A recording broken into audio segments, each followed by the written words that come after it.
who have you hauled for repeatedly? Are you contacting them? Well, no. I go, why not? Yeah. Why aren't you contacting the people you've worked with? Okay, let's stop and talk to that owner-operator, because it was last summer. I was at the Walcott Truckers Jamboree, and I walked up on a driver that I know, Tony Snow, and he had just booked a load and was worried about fuel prices, because he was trying to factor everything in. And he goes, and he just got off the phone as I was walking up to him. Man, I was trying to book a load, and with fuel prices, and he's trying to work everything out there. And I felt so helpless for him, but I could see that he was like, all right, man, it's tough, booking that. So if you're talking to an owner operator in these lean times of booking that load, you started with something. Those relationships you've built already, those are people that trust you. They've worked with you before. You have somewhat of a reputation with them. What else would you add to that? Where do they go next? What do they need to do in terms of finding those loads, finding, that freight in those lean times? It begins with best practices on customer service. We are in the customer service business. We're not in the driving business. We're not in the driving fast business.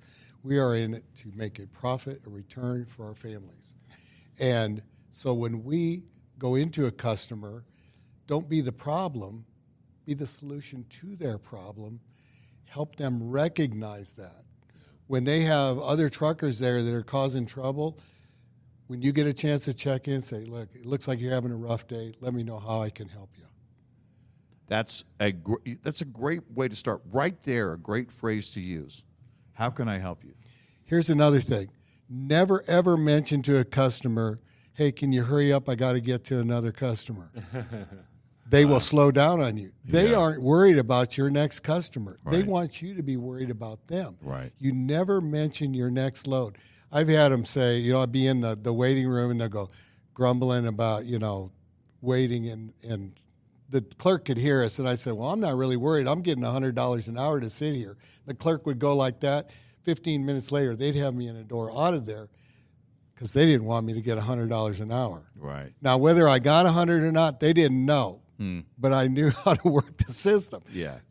But I often did get $100 an hour. Being an owner, I negotiated that ahead of time. That's the thing. Yeah. All these things factor in. You price your whole day on the load. You don't just price the mile, because you don't know what's going to happen after that. You may have to sit the rest of the day. You've got to pay for the whole day. But we come back to some of those basics of when you're looking for a load, building. Put your name, print your name, and put your cell phone number on your bills of lading. Point it out to the customer and say, hey, if I pull out of the dock and there's a problem or a question, you call me directly. Yeah. I've been in the parking lot, had them call and say, we forgot a pallet, where are you? I said, well, I'm right outside. Oh my gosh, it was maybe 30 minutes, but I was still getting ready to go. If we wouldn't have still been there, if they wouldn't have had my number, they would have had to get an expedite. It would have cost them thousands of dollars to complete that load. Yeah. I mean, those little things they remember. That whole conversation there you guys were having made me think of another icebreaker for guys that are, have contacts with logistics managers or brokers, logistics managers, shippers, and or brokers. This can work too. But this is one from owner-operator Henry Albert, who I think most people in here probably know. He and I go back a long ways, but back in probably around the time I met him in 2007, he said, one thing I actually did this, but I always tell this to somebody: if you want to go after like a direct customer, or you do this with your broker as well. Just ask them what their toughest load to cover is. Ask them what nobody in their right mind ever wants to do for them. Right. And there's a chance that you can. Yeah. And if you can, you're going to have that guy for life. Yeah. So it's that's just one little thing that came to mind when I was thinking about it. And, I love that. And having talked to Henry so many times over the years. that is truly a Henry Albert approach. And that's service, right? Like that's it. yeah, Because one thing that I hear from drivers, and I know Todd, Mike, Gary, you've all heard it, and from drivers, we get that feedback. We're kind of the sounding board a lot, but it's I want to be treated as a person, not a number. I think if we take that on, then we have to have that practice in how we treat others. That definitely, there's somebody there and they're struggling, and maybe they're impatient because something's going on there.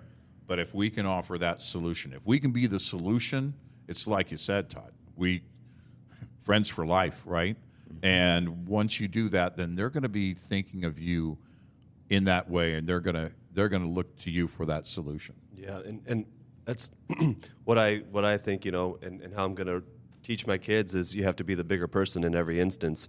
You think about driving, you're stuck in traffic, you're getting cut off by cars constantly. It takes you all day to get to somewhere that should have taken you half the day. You get to the shipper, and there's not enough staff there in the post-pandemic world, so you're sitting there waiting for staff to unload you. Not only that, but they won't let you in to use the bathroom. Yeah, right? And so there's so many trigger points along the way where it's like, I am being treated terribly. Yeah. But you have to be the bigger person and deliver that customer service like we've been talking about. Right. Because you've been beat up the whole way, but you still have to be the bigger person. Yeah, and, I think we could put Gary and we could put Henry Albert in this category of those guys that, man, those guys are, he'll do anything for you. That guy's a lovely guy, man. He's always got a great attitude. If your customer is thinking of you that way, you're at the top of their list every day, all day. That's what it's all about.